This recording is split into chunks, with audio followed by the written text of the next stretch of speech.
નમસ્કાર 3 વાગ્યાના મહત્વના સમાચારો સાથે હું છું મિત્તલ। મહત્વના સમાચારની વાત કરીએ તો યુક્રેન સંકટ અંગે પીએમએ એક ઉચ્ચ સ્તરીય બેઠક યોજી છે। ભારતની સુરક્ષા તૈયારીઓ અંગે સમીક્ષા કરી છે।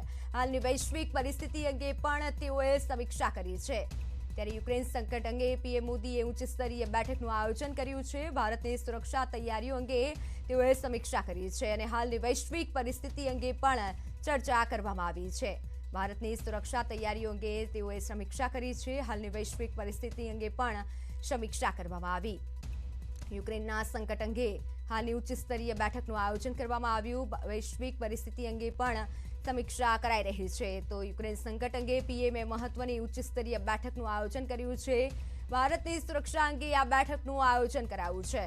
યુક્રેન સંકટ અંગે પીએમએ ઉચ્ચ સ્તરીય બેઠકનું આયોજન કર્યું। ભારતની સુરક્ષાની તૈયારીઓ અંગે પણ આ બેઠકમાં સમીક્ષા કરવામાં આવી।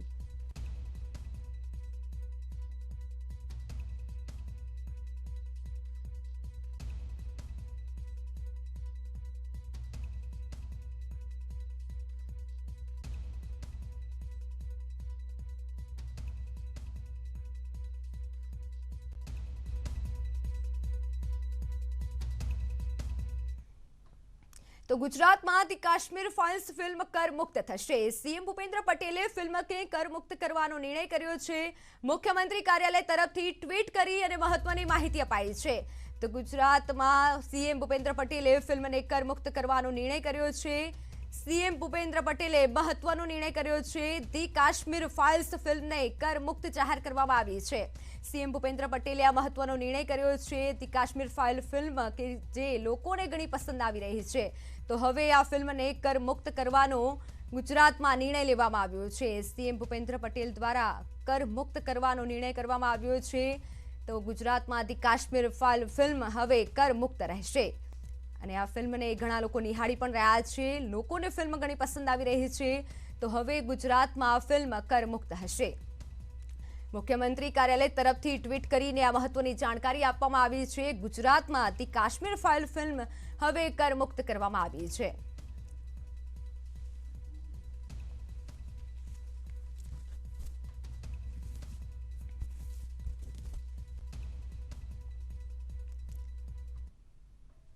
તો મહત્વના સમાચારની વાત કરીએ તો આરએસએસની ત્રિદિવસીય બેઠકનો આજે અંતિમ દિવસ છે। અમદાવાદમાં પણ અખિલ ભારતીય પ્રતિનિધિ સભાનું આયોજન કરાયું છે। પીરાણા દીઠના નિષ્કલંક શ્રી નારાયણ તીર્થધામમાં બેઠક। તો મુખ્યમંત્રી ભૂપેન્દ્ર પટેલે પણ આ બેઠકમાં પહોંચ્યા। રાષ્ટ્રીય સ્વયંસેવક સંઘની સૌથી મહત્વની બેઠક આ મનાઈ છે। 5 રાજ્યોની ચૂંટણીના પરિણામ સમયે આ બેઠક મળવા જઈ રહી છે। અખિલ ભારતીય પ્રતિનિધિ મંડળની આ બેઠક પ્રેરણાપીઠના નિષ્કલંકની મહાદેવ મંદિર ખાતે આ બેઠક મળી રહી છે। આરએસએસની ત્રિદિવસીય બેઠકનું આયોજન કરાયું છે। અખિલ ભારતીય પ્રતિનિધિ સભાનું આયોજન કરવામાં આવ્યું।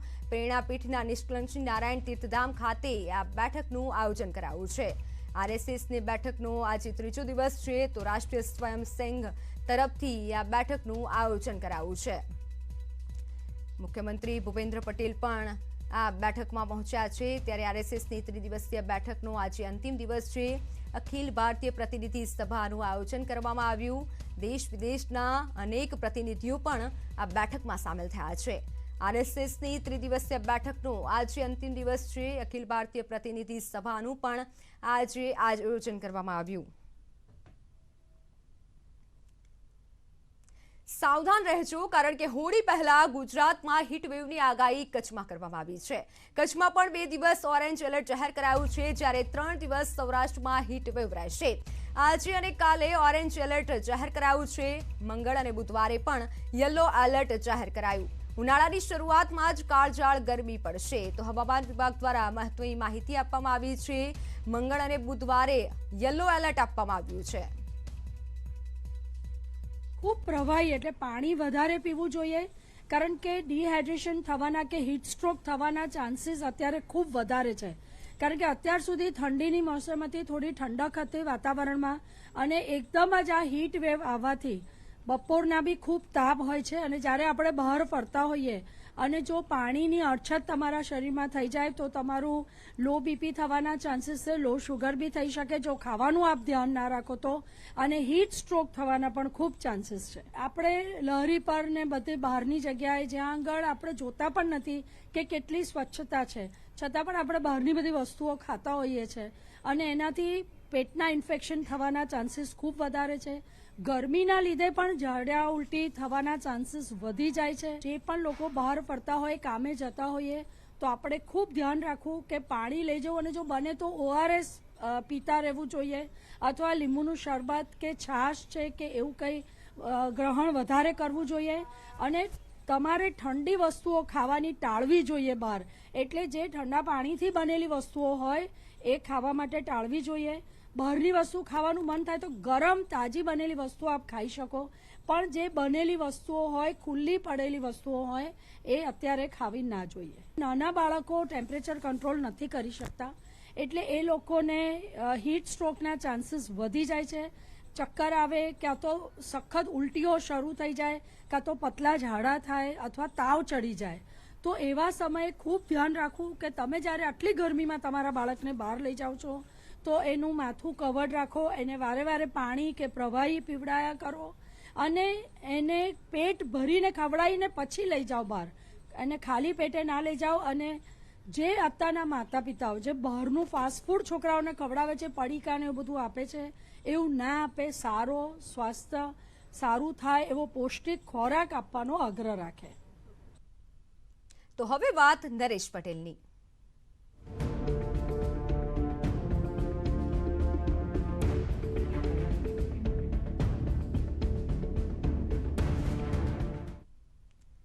તો નરેશ પટેલને પોતાના પક્ષમાં લાવવા માટે હોડ લાગી છે. કોંગ્રેસ નેતા મનહર પટેલે ટ્વીટ કરીને મહત્વની માંગ કરી છે. મનહર પટેલે નામ લીધા વગર જ હાર્દિક પટેલ પર નિશાન સાધ્યું છે. કોંગ્રેસ નરેશ પટેલને આવકારવા માટે લાલ જાજમથી સત્કારવા તૈયાર, તો પછી ખુલ્લો પત્ર લખવા કે મીડિયામાં નિવેદનથી આગળ વધો. વધારે કહ્યું કે નરેશ પટેલને કોંગ્રેસમાં પ્રવેશની તારીખ જાહેર કરાવો. અગાઉ પણ હાર્દિક પટેલે નરેશ પટેલને ખુલ્લો પત્ર લખ્યો હતો, તો પછી ખુલ્લો પત્ર લખવાથી આગળ વધો તેવું પણ નિવેદન આપવામાં આવ્યું છે. મનહર પટેલે આ નિવેદન આપ્યું છે. સાથે જ કહ્યું છે કે કોંગ્રેસ નેતા મનહર પટેલે ટ્વીટ કરીને માહિતી આપી છે. અગાઉ હાર્દિક પટેલે પણ નરેશ પટેલને લાવવા માટે અનુમાન કર્યું હતું, ત્યારે હવે અગાઉ પણ હાર્દિક પટેલે નરેશ પટેલને ખુલ્લો પત્ર લખ્યો હતો. તો કોંગ્રેસમાં પ્રવેશવા માટે હાલ માંગ કરવામાં આવી રહી છે. કોંગ્રેસ નામ લીધા વગર હાર્દિક પર નિશાન સાધ્યું છે. અગાઉ પણ હાર્દિક પટેલે નરેશ પટેલને ખુલ્લો પત્ર લખ્યો હતો, ત્યારે હવે કોંગ્રેસમાં પ્રવેશની તારીખ જાહેર માટે પોતાના ટ્વીટ અંગે મનહર પટેલે ખુલાસો કર્યો છે.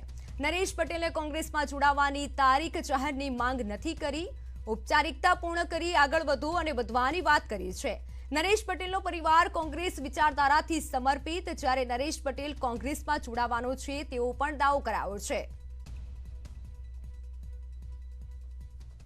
મેં તારીખ જાહેર કરવાની વાત નથી કરી. મેં વાત કરી છે કે ઔપચારિકતા પૂર્ણ કરી અને આની આગળની જે પ્રોસિજર જે હોય એ કરવી જોઈએ. જે અજાત શત્રુ છે, જે સર્વ સમાજને સાથે લઈને કામ કરવાની એમની માનસિકતા છે, આવું જે ચરિત્ર જે છે એ કોંગ્રેસ પક્ષમાં આવવા માટે મન મનાવતું હોય ત્યારે મને લાગે છે કે એવું કંઈ ને કંઈ રીતે પક્ષે જે રીતે લાલ જાજમ પાથરવાની વાત કરી છે એની ઔપચારિકતા પૂર્ણ થાય અને એની શરૂઆત થાય. મારો પ્રશ્ન એટલો જ છે કોંગ્રેસના એક જીવ તરીકે કે એની ઔપચારિકતા પૂર્ણ થાય અને એની તારીખ નક્કી થઈને કોંગ્રેસની અંદર આવે. તો આ તરફ પ્રદેશ કોંગ્રેસ પ્રમુખ જગદીશ ઠાકોરે પણ કહ્યું છે કે નરેશ પટેલ તરફથી અમારી સાથે વાટાઘાટો ચાલી રહી છે. આ સાથે જ આ મામલે કોંગ્રેસના ધારાસભ્ય લલિત કગતરાએ પણ કહ્યું છે કોંગ્રેસના ધારાસભ્ય અને શીર્ષ નેતૃત્વ વાતચીત કરી રહ્યું છે અને અમારા તરફથી પોઝિટિવ જવાબ પણ અપાઈ રહ્યો છે.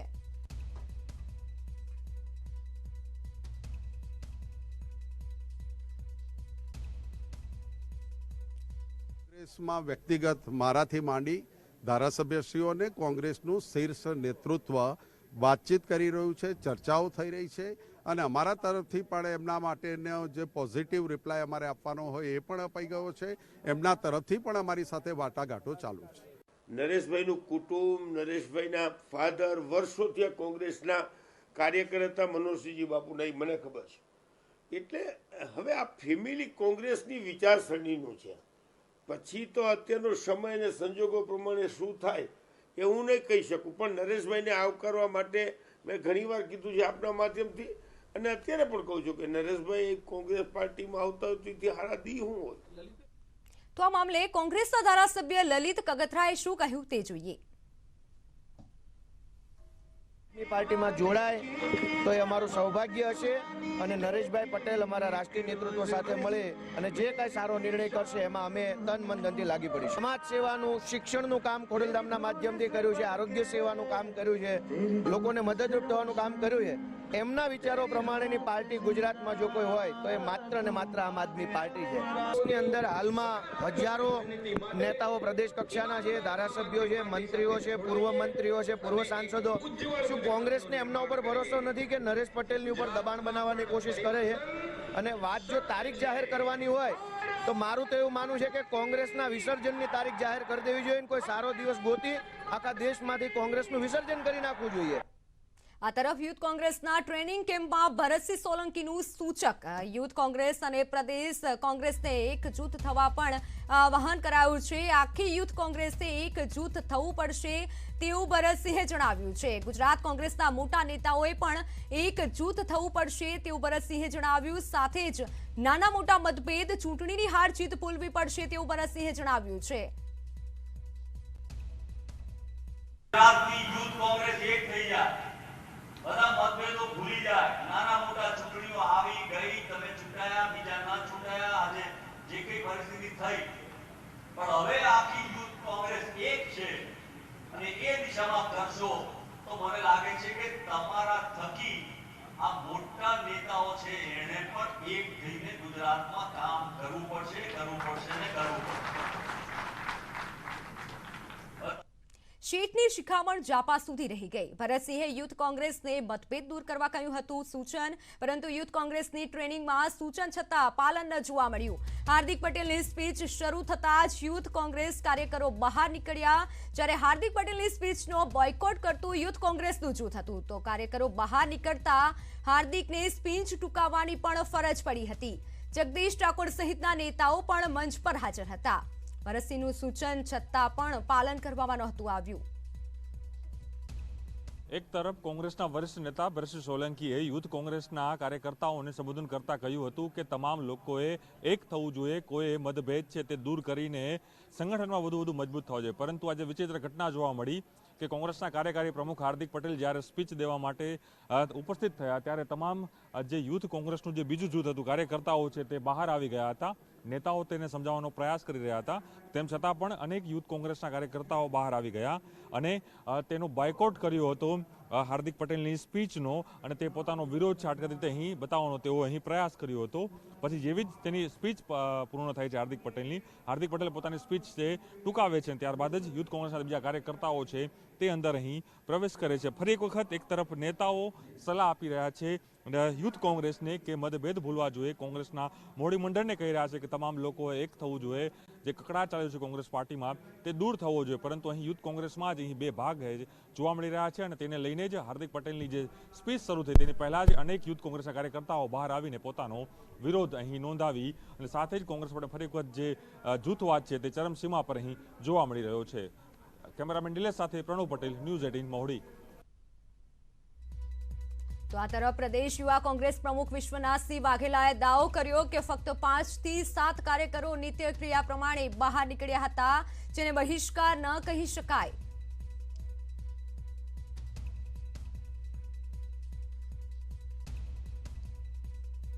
કંઈ બહુ દેખાતું નથી. 2 કલાકનો સમય હોય ને કોઈક 2-5 મિત્રો ઉઠે એટલે કોકની સ્પીચનો વોકઆઉટ થતો હોય એવું ક્યાંય દેખાતું નથી. જોયું પણ નથી. પણ હું એવું માનું કે યુવાનો છે, સામસામે ચૂંટણીઓ લડ્યા હોય ત્યારે ક્યાંક નાની મોટી એ રહેતી હોય, પણ એવું કંઈ દેખાતું નથી. ગુજરાત કોંગ્રેસમાંથી મોટા સમાચાર, કારણ કે કોંગ્રેસના ધારાસભ્યોએ રાહુલ ગાંધીને પત્ર લખ્યો છે. 20 થી 25 ધારાસભ્યોએ રાહુલ ગાંધી પાસે સમય માંગ્યો છે. મેલ કરીને રાહુલ ગાંધી ઓફિસમાં મોકલ્યો આ પત્ર, જ્યારે રાહુલ ગાંધીને મળીને પક્ષ અંગે વાત કરવા પણ સમય માંગવામાં આવ્યો છે. કિરીટ પટેલ, લલિત વસોયા, લલિત કગતરાએ આ પત્ર લખ્યો છે. સીજે ચાવડા, બળદેવજી ઠાકોર, ચંદનજી ઠાકોર, રઘુ દેસાઈએ સંયુક્ત રીતે આ પત્ર લખ્યો છે. રાહુલ ગાંધીને મળવા અંગે કોંગ્રેસ એમએલએએ ખુલાસો કર્યો છે. દ્વારકામાં ચિંતન શિબિરના સમયના અભાવે ન મળી શક્યા, તેથી દ્વારકામાં ન મળવાથી હવે મળવા માટે સમય માંગવામાં આવ્યો છે. 5 રાજ્યોની ચૂંટણીના પરિણામ પહેલા મેલ કર્યો હતો, ત્યારે હાલ સત્ર ચાલુ હોવાથી સત્ર બાદ મળવા સમય માંગવામાં આવ્યો છે.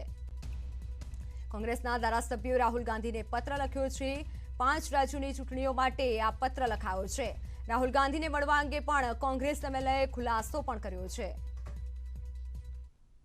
જો નરેશ પટેલનો કોઈ એમાં એ વાત નથી, પણ પાર્ટીને મજબૂત કરવા માટે શું કરવું જોઈએ, પાર્ટીને કેવી રીતે આ 22ની ચૂંટણી આપણે જીતી શકાય, પછી એમાં નરેશ પટેલને લાવવા માટે શું કરવું જોઈએ એ પણ કરવું જોઈએ, એ પણ ચર્ચા થાય. રાહુલ ગાંધી તો ટાઈમ આપશે તો બધી જ ચર્ચા થશે. જે હોટ ઇસ્યુ છે, એક ખેડૂતોની વાત હોય, બેરોજગાર યુવાનોની વાત હોય, મોંઘવારીની વાત હોય, પેટ્રોલ ડીઝલના ભાવની વાત હોય, ખેડૂતોને પોષણક્ષમ ભાવની વાત હોય, કયો મુદ્દો 2022ની ચૂંટણીમાં ભારતીય જનતા પાર્ટી સામે અસર કરતા રહેશે અને કઈ રીતે 2022ની ઇલેક્શન લડવી, એની આખી જે બ્લુપ્રિન્ટ છે, એ બ્લુપ્રિન્ટ લઈને અમે સમય માંગ્યો છે અને રાહુલજી સાથે ચર્ચા કરી એનું માર્ગદર્શન મેળવી અને આગામી ચૂંટણી લડવા માટેની તૈયારીઓનો આરંભ કરવાના હેતુથી અમે રાહુલજીને મળવા માટે જવાના છીએ. તો કોંગ્રેસના ધારાસભ્યોએ રાહુલ ગાંધીને લખેલા પત્ર મામલે ભાજપે કહ્યું છે કે આ ઘટના બતાવે છે કે કોંગ્રેસમાં જૂથવાદ છે. કોંગ્રેસ એમએલએ રાહુલ ગાંધીને લખેલા પત્ર પર હાલ પ્રતિક્રિયા આવી છે.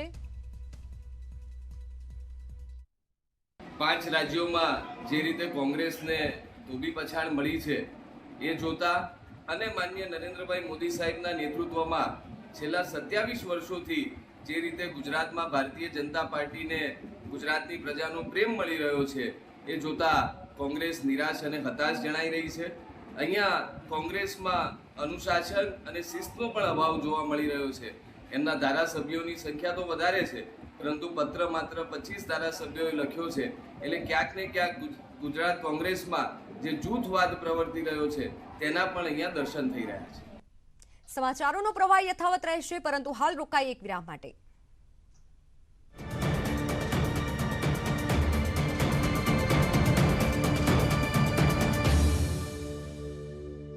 વિરામમાં સ્વાગત છે. વડોદરાને ઐતિહાસિક નગરી તરીકે ઓળખ અપાવનારા મહારાજાની અમૂલ્ય ધરોહરની જાળવણી કરવામાં તંત્ર ચૂકી ગયું છે. સયાજી નગરીમાં મહારાજા સયાજીરાવ ગાયકવાડની પ્રતિમા જોઈને તો લાગે કે આ ભવ્ય વારસો ભૂસાઈ રહ્યો છે.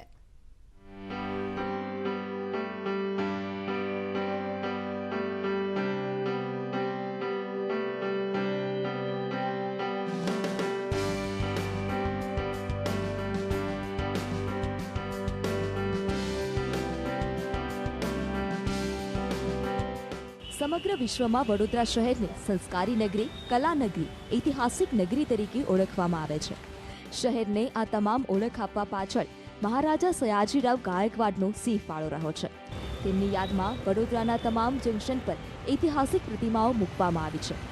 પરંતુ કડવી વાસ્તવિકતા એ છે કે વડોદરાને અનોખી ઓળખ આપનાર ખુદ મહારાજાની પ્રતિમા જ દયનીય હાલતમાં છે. તેમાં પણ કાલાઘોડા સ્થિત આવેલી સયાજીરાવ ગાયકવાડની પ્રતિમાની જાળવણીના અભાવે તેની દુર્દશા થઈ છે. દ્રશ્યોમાં જોઈ શકાય છે કે પ્રતિમા પરથી કલર ઉડી ગયો છે અને લીલ પણ બાજી ગઈ છે.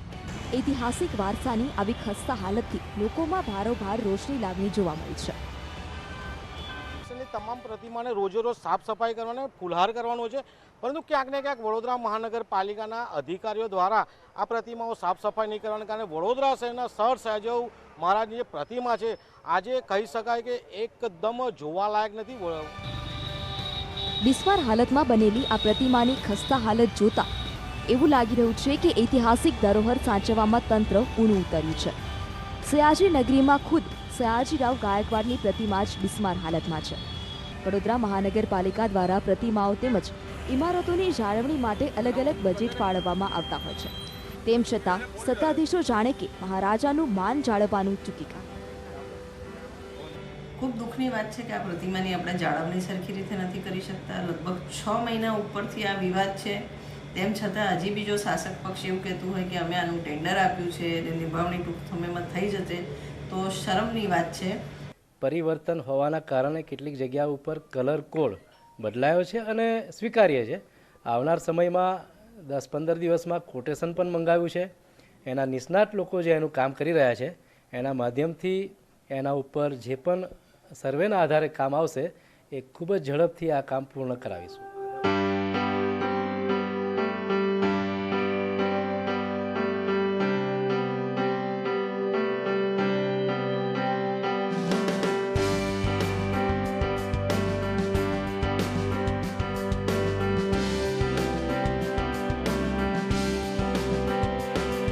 વડોદરા સિટીની જે સ્માર્ટનેસ છે તે જોવા મળે છે કે કારણ કે અનગઢ વહીવટના કારણે જેમણે વડોદરા શહેરની ઓળખ આપી, જેમણે વડોદરા શહેર સ્થાપ્યું, તે સયાજીરાવ મહારાજની જે પ્રતિમા છે, જે તંત્ર જે છે તેની પણ હાલ જાળવણી નથી કરી શક્યું. અંકિત ગોંશીકર, ન્યૂઝ 18 ગુજરાતી, વડોદરા. તો સમાચારોના અંતમાં જોઈએ દેશના મોટા શહેરોનું હાલનું તાપમાન. Weather report sponsored by mango air cooler. इन गर्मियों में घर ले आए मैंगो एयर कूलर वाली ठंडक.